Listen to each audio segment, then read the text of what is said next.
सत्संगी बनने में भी 4 रूप ध्यान रखने के होते हैं। सबसे पहली बात तो है कि सत्संग में बैठना है, रुचि बन जाए, सुनना ही सुनना है। कहते हैं ना, हनुमान जी बैठते हैं जहाँ भी भगवान की चर्चा होती है, तो उसका मतलब ये है कि जो भी भगवान का सेवक है उसकी सबसे पहली कोशिश होती है कि जहाँ भी गुणगान हो रहा हो प्रभु का, वहाँ जाकर के मैं बैठूं।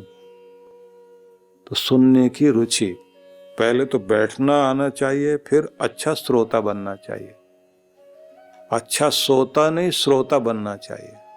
और सरोता भी नहीं बनना चाहिए। सरोता होता ना, सुपारी काटने वाला सरोता, दिमाग लगा लगा के ऐसे नहीं हुआ करता। ये तो आप बहुत पुरानी बातें बताई जा रही, आज का युग कहाँ चला गया। ऐसे करते करते सरोता बन के सुपारी की तरह से, जैसे सुपारी काटने का सरोता होता है, ऐसे हर बात को काट रहा बैठे बैठे। वहीं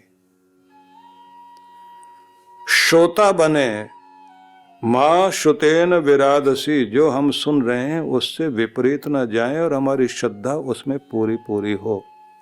और कुछ होते हैं श्रोता, वो ऐसी जगह बैठते हैं जहाँ पीठ टिकाने की जगह हो, और फिर थोड़ा सा शरीर को ढीला छोड़ते हैं, और उसके बाद जो नींद उनको आती है, ऐसी नींद तो जो है समझ लीजिए कल्प वृक्ष के नीचे कहीं आती होगी तो आती होगी। ऐसी नींद तो कहीं देखी नहीं है। उसके बाद उन्हें पूछे कि कैसा लगा सत्संग, बोले बहुत ताजा था, बड़ी ताजगी महसूस हुई, एकदम फ्रेश हो गए। श्रद्धा भाव से जो सुनना आ जाए तो पहली चीज मानी गई है कि बैठना आना चाहिए, सुनना आना चाहिए। उसके बाद में अगली बड़ी महत्वपूर्ण बात कही गई कि जब सुनना आ जाए तो उसी के साथ में आपको विद्यार्थी बन जाना चाहिए। विद्यार्थी वो होता है कि जानने के लिए उत्सुक है, जिज्ञासु है, और साथ में एक एक वचन नोट करता जाए। नोट करने के साथ साथ में फिर कहते हैं उसे बनना चाहिए साधक। साधक वो होता है जो सुनने के बाद में उसमें से चुने हुए कुछ बिंदुओं को अपने जीवन में साधना करने के लिए, प्रयोग करने के लिए तत्पर हो कि ये मेरे लिए आवश्यक है। मैं एक सज्जन को देखता था, वो बड़े गांधीवादी व्यक्ति थे, वो पुराने समय के, अब के बारे में तो चर्चा करना ठीक नहीं। अपने हाथ से ही सूत काटते थे और अपने सूत से, जुलाई से कपड़े बनवा करके और उनको पहनते थे, और अपनी थोड़ी सी जमीन रखी हुई थी जिसमें वो अनाज उगाते थे और वही अनाज वो खाते थे। और लाल चेहरा उनका, टोपी पहने, कुर्ता पजामा पहने, और इतने नियम के पक्के। उन्होंने हमसे, क्योंकि मैं भी उस समय लगभग 20-21 वर्ष का रहा हूँगा, तो उन्होंने मुझे, क्योंकि विद्यार्थी काल में उन्होंने हमको सुना था तो बहुत श्रद्धा रखते थे, तो उन्होंने हमसे कहा कि आपने, मेरे बेटे की शादी है, वो प्रोफेसर है, आपने आना है। तो मुझे जहाँ ठहराया उन्होंने, वहाँ से उन्होंने कहा कि 6 बजे जो है गोधूली वेला में वरमाला का समय रहेगा, तो उस समय आपने वहां उपस्थित रहना है, और 2 वचन उस समय जरूर बोल दीजिए, दोनों पक्ष सामने होंगे, मेरे परिवार को आशीष मिलेगा। अब हम लोग तैयार बैठे हुए हैं, तो 6 बजने में 7 मिनट पहले उनका आदमी आया, चलिए साहब अब हम चल पड़े। मैंने कहा अभी तो टाइम हुआ नहीं, बारात का तो मतलब ही सारी रात होता है। वो बोले नहीं नहीं, यहाँ ऐसा नहीं है, आप चलिए। तो हम चल पड़े, तो 3 मिनट में वहाँ पहुँचे। अब जो है जैसे वहाँ पहुँचे, 4 मिनट का समय रह गया, तो वो वहाँ खड़े हुए ऐसे सब माला वाला लेकर के ऐसे खड़े हुए। हमने कहा बढ़िया आगे, बोले नहीं, घड़ी देखिए। अब वो ऐसे ऐसे बैठे देख रहे हैं, सब अपनी घड़ियाँ मिलाए हुए हैं। ठीक 6 बजे, तो उसके बाद उन्होंने कहा बढ़िया आगे। और मैंने कहा ऐसे तो हमने देखा ही नहीं, पहली बार देख रहे हैं ऐसे। तो मैंने कहा घड़ी से घड़ी मिलाए बैठे हैं आप लोग और ऐसे चल रहे हैं। बोले ये व्यक्ति जो है बहुत सिद्धांतवादी है, इसलिए इनके घर में उठना बैठना खाना पीना इतना नियम से है मेरी उत्सुकता जागी कि मैं जरा और भी जानूं इनके बारे में। बोले 10 बजे के बाद इनके गेट में जो है अंदर से ताला लग जाता है, अगर मेहमान भी आ जाए खड़ा रहे बाहर, खोलेंगे नहीं बिल्कुल। सबको बता रखा भैया हमारे यहाँ का अपना नियम है, 4 बजे उठने का नियम है, 10 बजे हम लोग जो है सो जाते हैं, गेट पे ताला लग जाता है। हम एडजस्ट नहीं करेंगे, आपने एडजस्ट करना है, क्योंकि मैं किस किस से एडजस्ट करूंगा रोज। फिर तो जो है 10 बजे के बजाय लोग 2:30 बजे आएंगे रात को। लड़का भी ऐसे ही करेगा, पार्टी में होकर के आएगा, वो भी 2 बजे आएगा, 2:30 बजे आएगा। हमने किसी से एडजस्ट नहीं करना। हम अच्छे हैं या बुरे हैं। अब मजे की बात है कि मुझे जाना था तो मैंने उनसे कहा कि प्रबंध करवा देना। बोले ठीक है कोई बात नहीं। कितने बजे की ट्रेन है? उन दिनों ट्रेन में बैठते थे। अब तो मैं कुछ ही साल पहले एक बार अभी ट्रेन में बैठा था पंजाब से इधर आने के लिए, ये भी देखने के लिए कि देखें तो सही कितना परिवर्तन हुआ। अब मेरी ट्रेन का समय था तो उन्होंने रात में ही जैसे मैंने बोला तो भोजन करके हम जैसे उठे थे, उन्होंने अपने बड़े बेटे से कहा भैया गाड़ी तो तैयार रखना। फिर छोटे को बुला के कहा तू मोटरसाइकिल रखता है ना, तू भी तैयारी रखना। अब उसके बाद में जो है वो खुद बोले कि मैं भी तैयार हूं। मैंने कहा आप? बोले गाड़ी तो मैं भी चला लेता हूँ, मेरी पुरानी गाड़ी। तो अपनी गाड़ी की चाबी वाबी देखी उन्होंने, उसके बाद उसको भी थोड़ा साफ सुथरा किया। मैंने कहा कितने लोग जाएंगे? बोले जाएंगे तो एक ही कोई छोड़ने जाएगा। मैंने कहा ये मतलब? बोले एक नहीं तैयार हुआ तो कम से कम दूसरा अगर मगर का तो सवाल ही नहीं है। मैं तो 3 इंतजाम रखता हूँ, और अगर ये कुछ नहीं करेंगे तो मैं खुद तैयार। बोले अगर मैंने जिम्मेदारी ली है तो मेरी जिम्मेदारी का मतलब है कि काम तो पूरा होगा। दुनिया इधर से उधर हो सकती है, मेरा काम तो पूरा होगा। अद्भुत लोग देखे, अपने को साधक बोलते थे। मैंने सिद्धांत सुने हैं, मैंने नोट किए हैं, अब उसकी साधना कर रहा हूं, मैं साधक हूं। आपके अंदर अगर कोई सिद्धांत को अपना लिया और आप उसके ऊपर चल पड़े तो आप देख लीजिए जिंदगी को कीमती बना देगा वो सिद्धांत। नहीं तो बड़ी बड़ी बातें याद करने वाले तो दुनिया में बहुत लोग हैं। बड़ी बड़ी बातें बोल भी देंगे, सुना भी देंगे, लिख भी देंगे। बड़ी बड़ी बातें जिंदगी में दिखाई दें और बड़प्पन दिखाई दे तो बहुत कम लोगों को मैंने देखा। इसलिए आगे कहा गया है ततो रत्युंकुरोत्पत्ति, उसके बाद में श्रवण से प्रेम का वह अंकुर उत्पन्न होना चाहिए कि आप परमात्मा के लाडले दुलारे बन जाएं। इसलिए कहते हैं साधना करते हुए, मतलब साधक बनने के बाद में आगे फिर कहा गया है कि व्यक्ति को भक्त बनना चाहिए।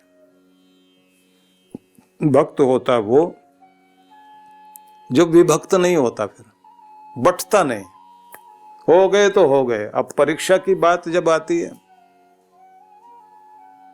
तो ये जो मेवा भक्त और सेवा भक्त 2 तरह के होते हैं ना। जब कुछ फायदा उठाने वाला मौका आता है उस समय मेवा भक्त तो बहुत इकट्ठे दिखाई देते हैं, और सेवा करने का मौका आ जाए तो बहुत कम देखने को मिलते हैं। सेवा भक्त जो होता है वो सेवा के समय में आगे रहता है, और जब मेवा मिल रहा होता है उस समय वो सबसे पीछे छिपा हुआ दिखाई देगा। उसकी कोशिश होती है मान सम्मान फोटो वोटो खिंचवाने के मामले में अपने को आगे आना नहीं, माइक से नाम बुलवाना नहीं है, सबसे पीछे रहेंगे, लेकिन दीवानगी में सबसे आगे। तो उनको कहा जाता है भक्त। और जब ये भक्ति आ जाती है जिंदगी में तो फिर ये चमत्कार करती है। आगे कहा गया स्वरूपाधिगतिस्ततः, उसके बाद कहते हैं कि प्रेम स्वरूप की प्राप्ति होती है। मतलब भगवान का वह प्रेम व्यक्ति के जीवन में दिखाई देने लग जाता है। और वो प्रेम कैसा अद्भुत होता है इसको भी थोड़ा सा जान लीजिए कि जो परमात्मा के प्रेम से भरपूर हो जाया करते हैं लोग, तो हर समय उनके अंदर वो नशा दिखाई देता है कि जैसे लगता है कि प्रभु की अनुभूति उनके माध्यम से होती है। ऐसे लोगों के साथ थोड़ी देर जाकर के बैठ जाइए, आपको बहुत शांति मिलेगी। उनका ऑरा अपने आप में बहुत अद्भुत होता है। ऐसा कोई व्यक्ति कहीं बैठ करके साधना की हो, उस जगह पर आप समझ लीजिए कि वो स्थान भी अपने आप में उसके ऑरा से इतना आभा मंडित हो जाता है, प्रभा युक्त हो जाता है कि वहां जाके आप बैठो तो आपका भी ध्यान लगता है। इसलिए जिन लोगों ने ये तपस्या की, भक्ति की, तो उन लोगों का स्थान आज भी तीर्थ जैसा है। आप देखिए कि पंढरपुर में जो कृपा रही है, कितने लाखों लोग वहां जाते हैं महाराष्ट्र में, और दूर दूर से ही यात्राएं चलती है। विट्ठल विट्ठल माझा विट्ठला विट्ठला विट्ठल विट्ठल विट्ठल बोलते जाते हैं, और कितनी श्रद्धा से जाते हैं। और विट्ठल शब्द को अगर आप देखें तो वीट को देखिए, वीट मतलब ईंट, जो ईंट पर बैठा था, ईंट पर जो स्थित हुआ था, कौन? कृष्ण।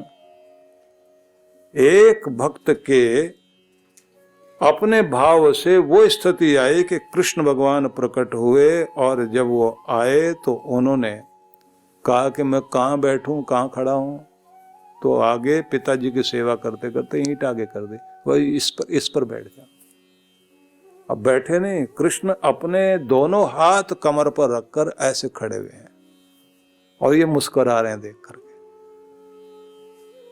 जब कृष्ण जाने लगे तो उन्होंने ये कह दिया कि भगवान मेरे पिता अभी सो रहे हैं, तो एक काम करना, अपनी ये मूर्ति यहाँ छोड़ जाना, मैं उनको बता सकूं कि आए थे, और ऐसे खड़े थे। अब उस स्वरूप की पूजा करने के लिए समझ लीजिए कि वहां पर कितना बड़ा हर दिन मेला लगता है। कोई मेला तो कभी कभी लगता है, आपके देहरादून में जो है झंडे वाला मेला लगता है, और बड़ी मान्यता है उसकी, गुरुजनों के समय से ही वो प्रभाव रहा है। लेकिन गुरु का प्रभाव किसी समय में रहा तो आज भी है। कोई भी महान पुरुष जहां बैठ करके तप करता है, उस तप का प्रभाव उस स्थान पर रह जाता है, और ऐसे व्यक्ति किसी कुल में उत्पन्न होते हैं। भक्ति वाला कोई किसी घर में पैदा हो जाए तो समझ लीजिए उस घर की 7 पीढ़ियां नहीं 24 पीढ़ियों को तारता है। इसलिए कहते हैं जननी जने तो भक्त जन, या दाता या शूर, नहीं तो जननी बांझ रहे काहे गवावे नूर। या तो बेटा हो तो दाता बने, या भक्त बने, या शूरवीर बने, कि नहीं तो फिर अपना नूर क्यों गंवाना। इसलिए निवेदन करना चाहता हूं, किसी कुल में अगर कोई भक्त होता है तो वो साधारण बात नहीं है। अगला शब्द और भी बहुत प्यारा, प्रेम वृद्धि परानंदे। कहते हैं उसके बाद एक स्थिति आती है, परमात्मा के आनंद में प्रेम पूर्ण होकर व्यक्ति हर पल आनंदित रहता है। जो भक्त लोग कहा करते हैं ना कि मैं जहां स्पर्श करूं, मेरा स्पर्श भी तेरी अनुभूति दे भगवान। आपको मैंने पहले सुनाया था कि किसी व्यक्ति पर प्रभु बहुत प्रसन्न हो गए, और उन्होंने प्रसन्नता में अपने दूत को भेज करके कहा कि जाओ इसके ऊपर कृपा करके आओ, सिद्धियां दे दो इसको। भक्ति का एक अपना नियम है कि जब आप भक्ति में आगे बढ़ते जाते हैं तो एक समय आता है जब आपके पास विभूतियां इकट्ठी होने लग जाती हैं। चमत्कार होगा आपके किसी भी काम से, और जब चमत्कार होने लग जाता है तो व्यक्ति जो है वो ज्यादातर वहां रुक जाते हैं कि मेरे कहने से इनके काम बन गए, मेरे करने से ऐसा ये हो गया। तो वो जो चीजें होने लग जाती हैं तो वो विभूति आ जाती है भगवान की। और विभूति होना छोटी बात नहीं है, बड़ी बात है, इससे सिद्धि मिलने लग जाती है। तो भगवान ने दूत भेजा और कहा जाकर के सिद्धि दे करके आओ। अब भक्त ने तो मना कर दिया, नहीं चाहिए महाराज कुछ भी। बोले भगवान का आदेश है, देना तो पड़ेगा, आपको तो चाहिए। नहीं महाराज मुझे नहीं चाहिए। तो बोले अच्छा वापिस तो हम जाएंगे नहीं, देना तो है, आप कोई और तरीका ढूंढ लो। बोले फिर मेरी छाया को देकर जाइए आप। इसका फायदा क्या होगा तुम्हें? बोले इसका फायदा बस यही होगा, मुझे नहीं पता लगेगा छाया किसके ऊपर पड़ी और किसका भला हुआ। मुझे तो सिर्फ इतना पता है कि मैं जहां जाऊं हर जगह मेरे प्रभु से मेरा संबंध जुड़ा रहे। मेरी छाया से अगर किसी का भला होता है तो उसका हो जाए, लेकिन उस छाया का भी ये मतलब नहीं होना चाहिए, मुझे नहीं पता लगना चाहिए कि किसका भला हो। कहते हैं अगर ये व्यक्ति के जीवन में बात आ गई तो उसकी भक्ति कभी छीनती नहीं, और जैसे मैं आ जाएगी भक्ति छीन जाएगी। लेकिन वो व्यक्ति हर समय आनंद में जरूर रहता है। सोचिए कि यही तो वो प्रभाव था। दत्तात्रेय महाराज छोड़कर के कहां, गुजरात का वह भाग गिर पर्वत, वहां जाकर के गिर जंगल इतना भयंकर, शेर चीते चारों तरफ, और वहां जाकर ऊंची चोटी पर उन्होंने अपना डेरा लगाया और वहां पर धूनी लगाई, वहां जाकर बैठे हुए हैं। क्योंकि उससे पहले यह हुआ था कि उनके छाया पड़ने से भी लोगों का भला होने लगा था, तो लोग पीछे पीछे आने लगे थे, तो छिप के वहां बैठ गए कि मुझे सिर्फ तुम चाहिए भगवान, दुनिया नहीं। अब वहां बकरी चराने वाले, गाय चराने वाले लोग आसपास जाएं और वो कहें इधर से कोई बाबा जी ध्यान करते हैं और उनका प्रभाव ऐसा, उधर की तरफ मुंह करके कुछ मांगो तो कामना पूरी होती है। उस पहाड़ पे चढ़ गए लोग, वहीं पहुंच गए। अब जब वहां पहुंच गए तो ये पीछे की तरफ झाड़ियों में छिप के वहां बैठ के ध्यान कर रहे हैं और भगवान की समाधि लगा करके बोले कि प्रभु ये क्या लीला दिखा रहे हो। आवाज आई कि तूने हृदय में नारायण को बसाया तो लक्ष्मी जी पांव दबाने आ गई है, और लक्ष्मी जी पांव दबाने आएंगे तो वो अपना दुख इंतजाम करेंगे। आ गए ना लोग यहाँ, खाना पीना न जाने क्या क्या, बाजे बजाए, गुणगान गाए, महाराज आप छिन जाओगे। बोले नहीं, बस यही ध्यान रखना कि किसका भला हो रहा है, तुमने उसकी तरफ नहीं देखना, अपने प्रभु की तरफ देखते चले जाओ। तो इसलिए बड़ा अद्भुत खेल है ये। जिसकी किस्मत में प्रभु का ये प्यार जाग जाता है उसका तो कल्याण ही कल्याण होगा। लेकिन बस ये ध्यान रखिए, एक एक दिन का आनंद लेते हुए जीवन को जीते चले जाएं और अपनी भक्ति को बढ़ाते चले जाएं।